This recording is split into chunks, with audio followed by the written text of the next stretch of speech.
YouTube, we're going. My internet fucking up right now, but I'm gonna try and make it work.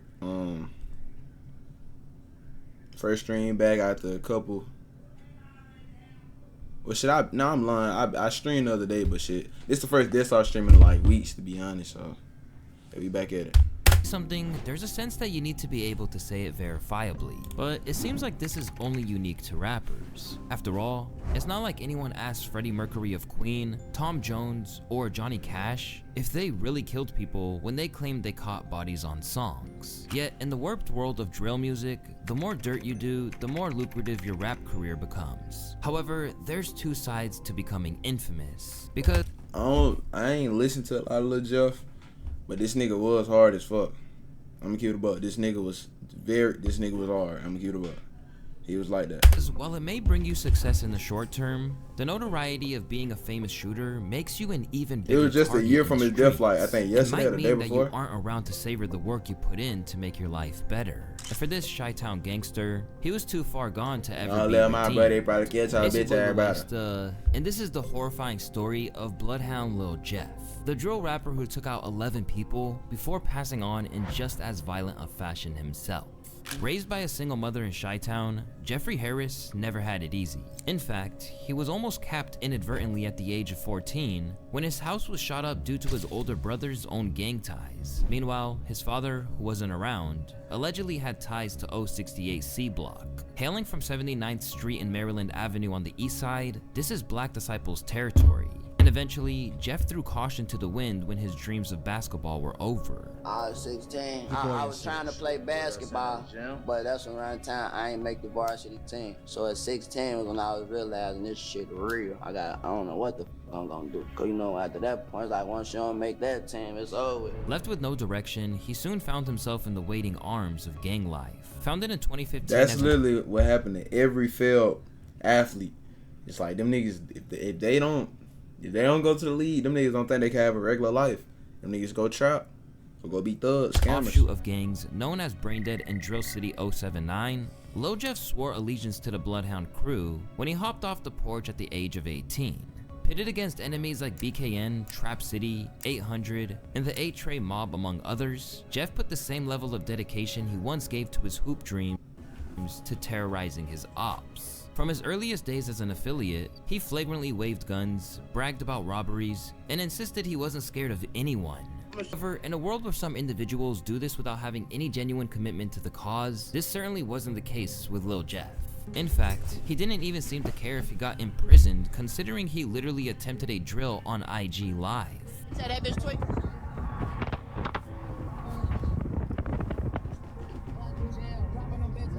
Nigga. Despite his young age and lack of experience, Jeff quickly became a key player in the gang. The turning point came when his close confidant Z-Money was taken out in what was believed to be a backdooring hit. This killing shattered a decade-long truce between Bloodhound and Trap City, igniting an all-out war. For Jeff, this was a pivotal moment, the point where he officially declared open season on his enemies. I'm taking the killing school. Class start next week. You gotta at least have 2 bodies though. For I ain't coming with no. If you ain't got shit, I can't work with no beginners folk. You gotta at least have a 2. I'm gonna give y'all 2 minimum. I'm gonna start at 2 minimum, cause y'all know why I'm gonna start at 2 minimum. Now I'm just doing it for a tradition. I'm gonna start at 2 minimum, man. 2, you gotta have a minimum of 2. No, anything, you gotta have 2. You gotta have a minimum of 2 of them bitches to come to school. You gonna sit your dumb ass in this seat, and whatever I say, do it. If you do anything scary, bitch, I'm smoking. Within a matter of months, Jeff would allegedly rack up 10 bodies, even commemorating this grim milestone with a tattoo. Some of their identities are still debated, with names like Lil Gutta from Hit Squad, Clay and Crew from 8-Tray, and a 33-year-old known as Black from the Evans Mob, frequently mentioned by so-called Chiracologists. However, there are some that Jeff did his utmost to prove that he did, while stopping short of handing himself to the cops. First off, there was the murder of Trap City's Leal. In June of 2023, Leo got into a lift on the 1300 block of West Taylor in Little Italy when Bloodhound pulled up and unleashed gunfire, leaving him dead on arrival at the hospital. In the aftermath, the driver Robert Smith opened up about the horrendous attack. Smith says he hit the gas when someone standing outside of the car started shooting. He rushed going to the hospital where he was pronounced dead. I was running stop signs and intersections to get away. So at one intersection, I had to stop because there was a car coming through, and then I turned to him and said, "Hey, I'm going to take you to the hospital." And he said, "Okay." Then the next time I stopped, I had to stop at a light because there was two cars coming through the intersection, so I couldn't run it immediately. And I looked back then, and he wasn't moving anymore. Although no arrests were officially made, Lil Jeff hopped online immediately to claim responsibility. Go ask my ops that Michael Drake put shit in park. Go ask my ops that Michael Drake, his ass ain't making fuck. Go ask my ops that Michael Drake, his ass ain't get out that car. You know that? I was right there, you know that? And from there, he continued to antagonize his foes by reenacting the scene for his own amusement. Oh, I seen this video. While this brutal crime cemented his reputation, his most infamous act came on January 26, 2024, the double murder of two high school students, who go by the name of Montario Monty Williams and Robert Lil Rob Boston, which were both members of rival gang BKN. Reportedly, the tensions were prompted by an attempted robbery that he escaped. Have someone ever tried to take like some of your belongings from you? Now listen, I ain't gonna lie. A nigga did run off on me before. I will tell you that. Niggas did what they did. What, he zeroed you on the move or something? Yeah, basically. That happens to the best of us, brother. We all been finessed. Yeah, his ass ran off and it wasn't about shit. We done all been finessed, bro. Just a little shit. That's what comes with the streets. Shit wasn't about nothing at all. I'm talking about at all. Believing BKN to be responsible, Lil Jeff swore to get his revenge. On that fateful day in 2024, Monty and Lil Rob were outside Innovations High School when masked assailants hopped out and let off shots. After they were both hit multiple times in the chest, Monty and Lil Rob died at 17 and 16 respectively. These killings shocked Chicago in terms of both the scale of the broad daylight assault. They did that shit to them niggas outside of high school. Damn, chicken sandwich do look good. The fuck is Slim Chickens? Studio, the platform for agencies and enterprises. Kick off projects. And the age of the victims. Under this CTA elevated platform near Wabash and Washington in the Loop, where police say two teen boys, a 16 and 17-year-old, both students at Innovations High School, were shot and killed.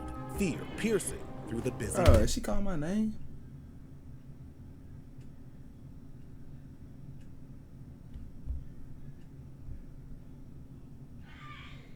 Oh no, she watching BET Awards. We was supposed to get out of that for 12:50, and then they started shooting. They was like, "Can't nobody go in? Can't nobody come out?" It happened shortly before 12:30 this afternoon. Police say 6 students were walking out of the school after classes were dismissed when a car and SUV, both dark in color, pulled up. And a group of individuals exited said vehicles, fired multiple times, striking 2 of the teenage students of Innovations High School. But for Jeff, it was just another thing for him to boast about. I feel if I get mad enough, the shit will start happening. I went black for like a week, and poof. Gotta go after that one. Poof. I came back. Poof. I don't live them niggas though. Elsewhere, in his newly launched rap career, Lil Jeff made reference to turning Za into Za, referring to another moniker for Monty. Suddenly, Jeff became a rising name in Chicago, and as he transitioned into music, his notoriety only fueled his buzz. But with his growing legend came an ever-expanding list of enemies. While he's often recognized as a rapper, it's important to note that Lil Jeff's music career was incredibly short-lived. His earliest tracks like Can't Beat Us only surfaced about 2 years ago, but with his name now carrying weight both in the streets of Chicago and on Reddit as an active shooter, his Stepping in Blood mixtape soon got immensely popular. Soon enough, he was getting calls for interviews where he became cryptic about the exact activities he was up to on the streets. Cause they said Bloodhound Lil Jeff got 10 bodies. I said, okay, well he can't be in the rack then. This nigga must be, you feel me? in the UK.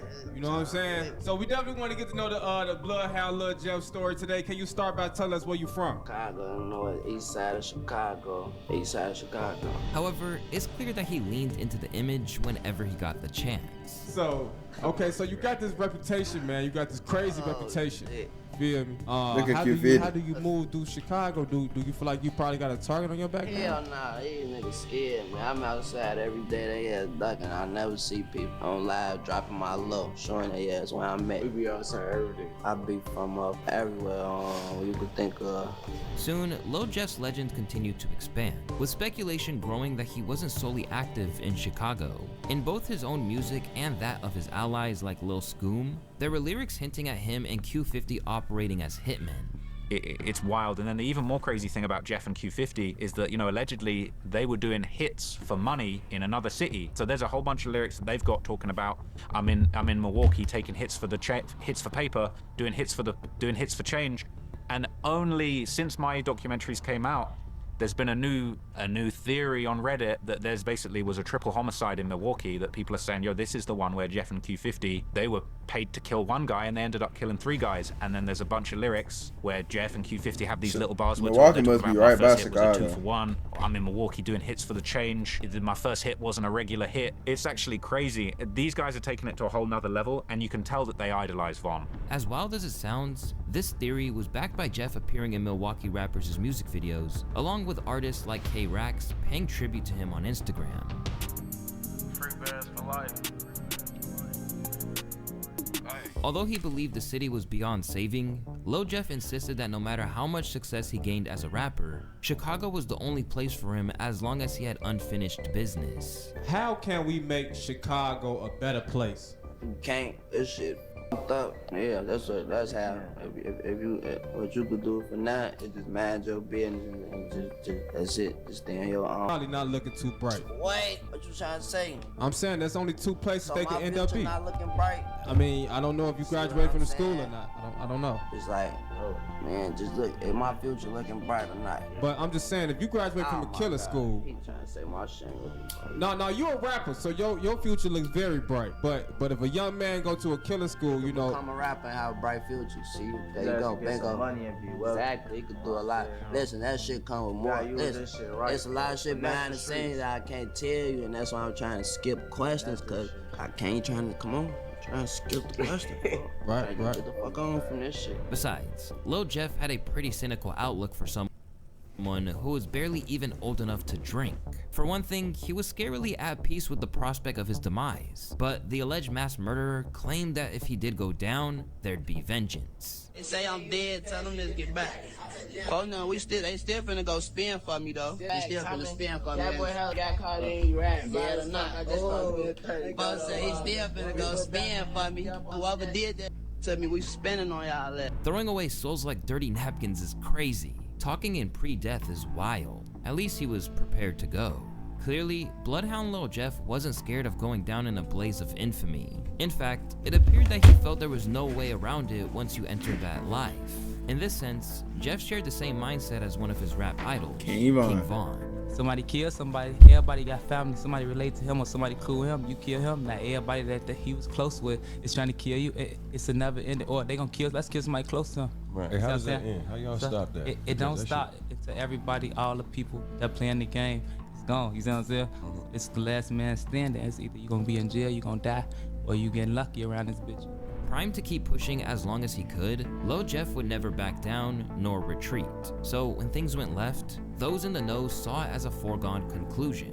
Inevitably though, if you knew Jeffrey, yes, inevitably. And sure enough, in the same year that he was catapulted to fame, Lil Jeff would be taken out of the picture. Considering how much dirt he did in the streets towards his rivals, Lil Jeff was already firmly on their most wanted list. But the situation escalated when he was caught in Trap City during an attempted drill. After chasing his enemies into their own territory, Jeff stormed into a house, aiming to take out an op, only to catch a bullet to the chest. And although he was rushed to the hospital, it was a little too late, as he was pronounced dead on arrival. The crime scene noted that a male victim, John Doe, was near a sidewalk when he was struck in the chest by gunfire. The victim was transported to the hospital where he was pronounced dead. There are no suspects in custody. A large number of shell casings were located at the crime scene. Lil Jeff was gunned down at just 21 years old, and for his enemies, his death was a cause for celebration.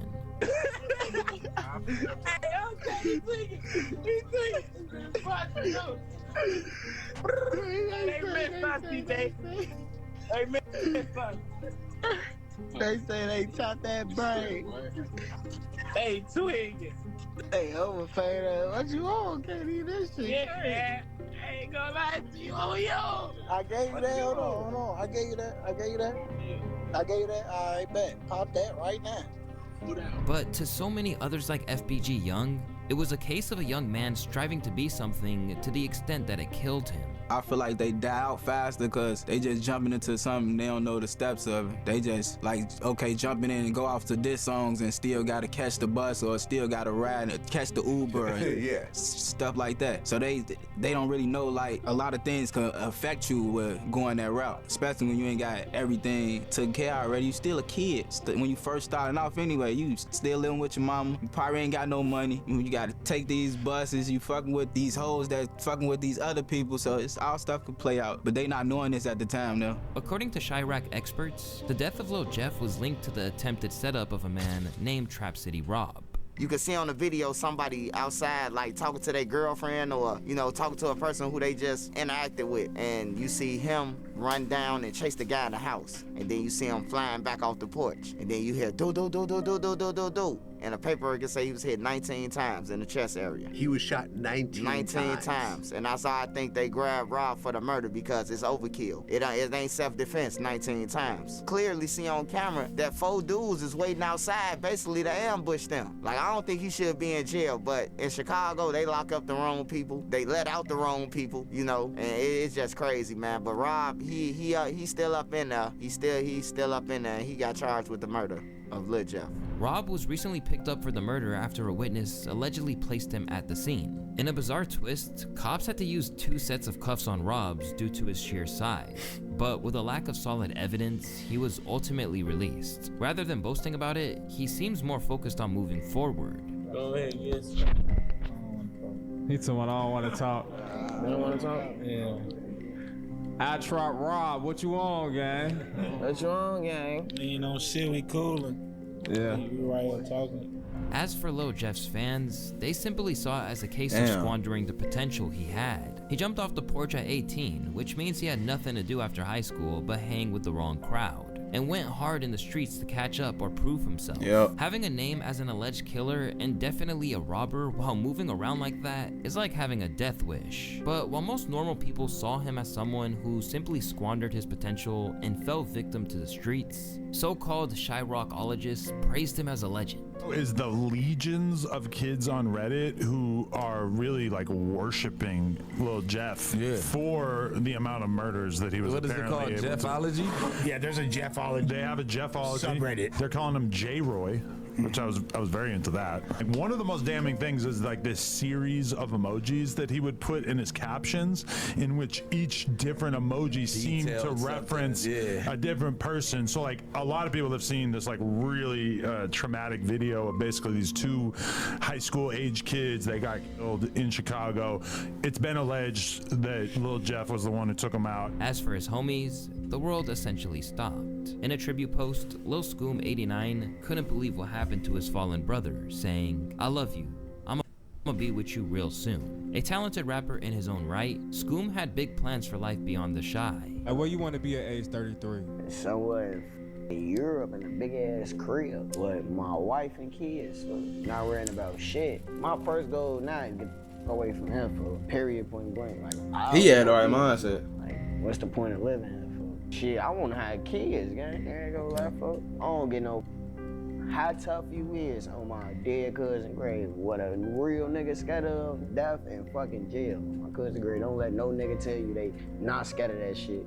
But tragically, Scoom wouldn't get a chance to achieve any of that. Instead, he barely lasted a month before he was ambushed and murdered while simply trying to get a haircut. And with that, Chicago Drill was relieved of 2 of its biggest prospects for the future, leaving a glaring hole in the scene. I feel like if they had some real guidance in their life, like motherfuckers who's really standing on them, Nigga react, motherfuckers nigga. be standing on me and how I stand on my artists is that I feel like Lil Jeff and Lil Schoon, them little niggas they was something to work with. Like I ain't gonna lie, like they the new generation. But by the sounds of it, all that despair hasn't stopped 079 Bloodhound from staying active. According to Traplo Ross, their homie and fellow rapper Q50 has recently picked up where Jeff left off. We could. He also argues that if Jeff had survived, he would almost certainly be behind bars by now. You know, Q50's still out here. He got arrested for a little period of time, but he got let back out, and he's just out here, you know, navigating the streets supposedly with 8 bodies. I don't know how he's not in jail. It's actually kind of baffling, this whole situation. I think if Jeff was here, he would definitely be in jail, facing really serious charges for a number of bodies that he'd allegedly committed and claimed. Those guys made it really obvious for everyone, you know. In a rare interview, I gotta get China. How much is China together? Time behind bars for firearm possession, insisted that he's still pushing on for his brothers in every way. Okay, how did Lil Jeff and Scoom impact your life? Alright, so I ain't gonna lie. When I lost my big brother, I ain't gonna lie, that shit, I'm gonna keep this shit a buck. Cause I ain't no more, you know, I ain't no lying ass nigga. That shit hurt me. That's my big brother, that's my everyday nigga. We the same nigga, we the same brain. We think like, you know what I'm saying? We do everything together. When I'm downstairs sleep, this who coming downstairs, he don't get no fuck if I got a hole in the bed. He gonna come downstairs and wake me up just cause that's my big brother. Can't no any nigga just do that. Already reeling from the passing of also, Jeff is older brother? In a moment of real vulnerability that the death of Scoom was the last straw where he was taken away. Lil Schoon, that was my heart. Cause Lil Bro, the thing y'all don't know about Lil Bro, he had a sweet soul. Lil Bro always smiling.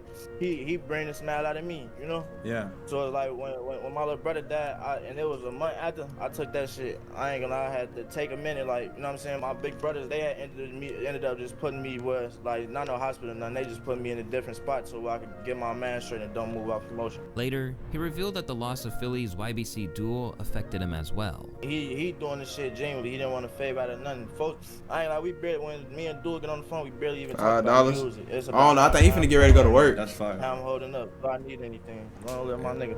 In a surreal moment which depicts where we're at. He said, long live my brother, he probably killed how bitch ass back. Collaborator of Lil Jeff and Scooms on the track Long Live Jeffrey Dahmer. Now 7 months on from those visuals going live on YouTube, every single one of these artists has passed on.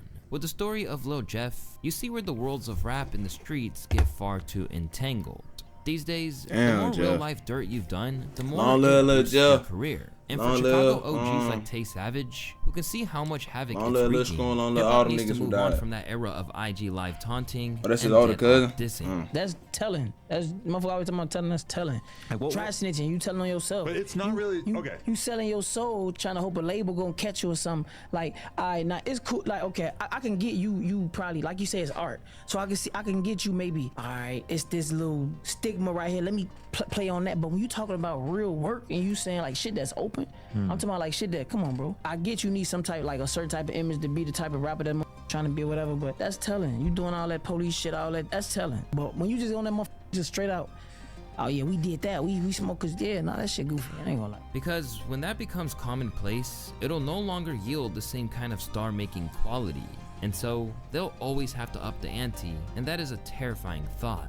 And there's gonna be another that's gonna wanna beat Lil Jeff. Yeah. So he gonna be like, okay, damn, Lil Jeff snorted that on there. What can I do? I'm gonna throw somebody off a bridge on live. Despite how Reddit portrays him, he wasn't just some video game character. He was a real, albeit dangerous person, and to friends like JB Bin Laden, his loss was deeply felt. When did you meet Lil Jeff? I really like his big brother. That's one of my best friends for real. I know him since he was like really like 6, 7. What's he like growing up as a kid? I was a badass little kid for real. He's a sneaky badass little kid, bro. He'd be like sneaky bad. Everything he did for real, he excelled in that shit. You got funny Lil Jeff stories? This one when he was a little kid. Back then we used to have little socks shit, bro was a hooper too. Put his socks on, the little hoopers, elite little Nike socks. Them bitches was there. He'd be mad as hell, face red as hell. Yeah, that's some real little brother shit. Long live Lil Jeff, man. Long live Scoom, man. Long live LA, man. Free for now, man. Fuck the ops. And unfortunately, the war that took his life, and countless others, shows no signs of slowing down. Recently, JB Bin Laden and his crew barely survived an ambush at a recording studio, an attack that happened while they were being filmed for a documentary by Brandon Buckingham. These are the final moments I filmed before we exited the recording studio, and were met by 6 masked gunmen who emptied over 60 rounds at us at close range, injuring 4 people. The shooting happened right outside the fuck? Studios. As a matter of fact, My Discord sees bottom. look at this. One of the bullets pierced this door, and that's not the only one. We found a shell casing on the sidewalk, the same sidewalk where 4 men were shot. And in the process, a cameraman was struck in the jugular with a bullet, narrowly escaping. Well, there's blood all over me. Did I get hit? Or is that my hand? Did I get hit? Well, he got hit at. Oh, fuck, did I get hit? Did I get hit? Oh, I got hit. With promises of new posthumous music from Did he make Bloodhound it? Lil Jeff in the works, it's What clear the that his fuck? legacy will live on. But he could have been so much more. Not to mention that if he never got caught up in this life, Damn. as many as 11 other Long live Jeff.